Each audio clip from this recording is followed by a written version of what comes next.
chers frères et sœurs, je crois que nous pouvons tous mesurer le décalage énorme qu'il y a entre la demande de Jacques et de Jean et ce que le Christ est capable de leur accorder, capable de leur donner. Vous avez vu, Jacques et Jean demandent à siéger à la droite du Christ lorsqu'il sera dans sa gloire. Ils ne savent pas ce qu'ils demandent, comme leur dit Jésus. Ils ne savent pas ce qu'ils demandent. Parce que, vous le savez, le Christ ne se propose pas de monter sur le trône de David son père. Ce n'est pas un roi temporel. Il ne souhaite pas exercer un pouvoir politique. Et la demande de Jacques et de Jean, elle est à ce niveau en fait. Il demande à Jésus de les prendre à sa droite et à sa gauche lorsqu'il sera roi sur Israël, parce qu'il s'imagine que c'est ce qu'il va faire. Alors vous voyez que cette demande, non seulement elle est décalée parce que ce n'est pas du tout ce que Jésus a prévu de faire d'une part, mais elle est décalée parce qu'elle dénote aussi une méconnaissance de qui est Jésus-Christ, qui il est vraiment, qui il se propose d'être pour nous. Et ce décalage, frères et sœurs, quelquefois, nous pouvons peut-être aussi le trouver dans notre prière, voire même dans notre foi.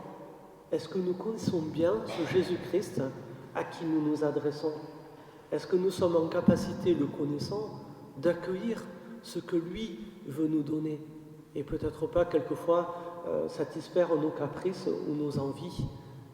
Alors, il y a cette question qui se pose aujourd'hui avec ce passage de l'Évangile. Vous ne savez pas ce que vous demandez, dit le Christ. Demandons au Seigneur de nous éclairer sur ce qui est vraiment profitable pour nous, sur ce que lui est prêt à nous accorder.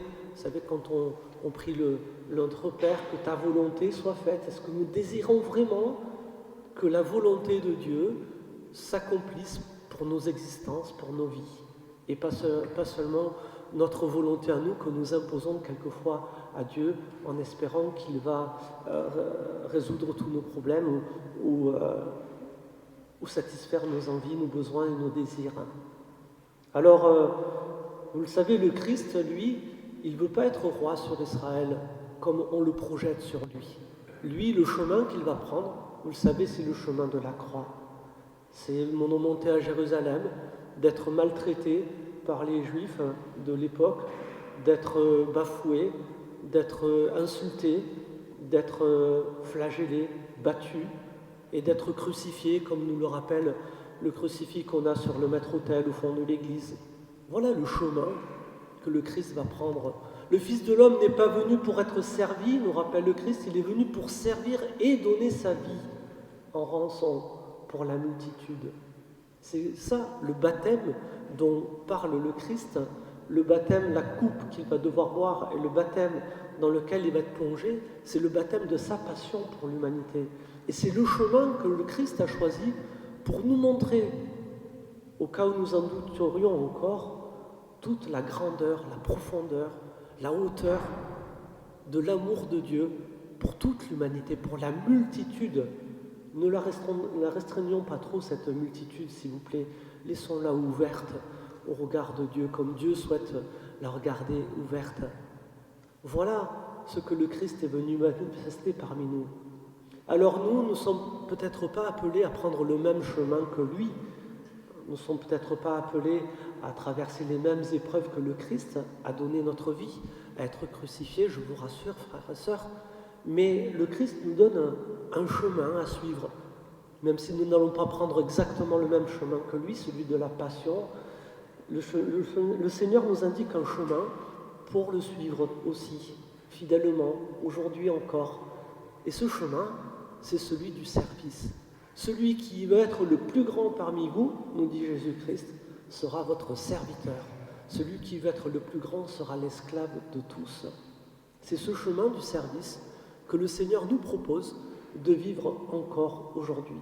Par le service, nous pouvons, comme Jésus-Christ, manifester nous aussi notre tendresse, notre amour à l'égard de toute l'humanité, à l'égard de cette multitude que le Seigneur aime.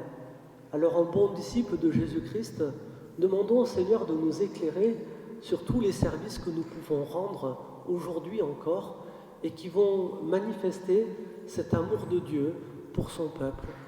Nous avons ce pouvoir-là, frères et sœurs, en tant que chrétiens, nous aussi, de continuer à relayer cet amour de Christ pour l'humanité. Alors il y en a qui le font déjà, par exemple avec les conférences Saint-Vincent de Paul, avec le Secours catholique. Il y a des gens qui vont faire des maraudes régulièrement pour aider les plus pauvres parmi nous. Et on peut remercier ces gens-là pour tous ces services qu'ils rendent. Les services, il y en a plein.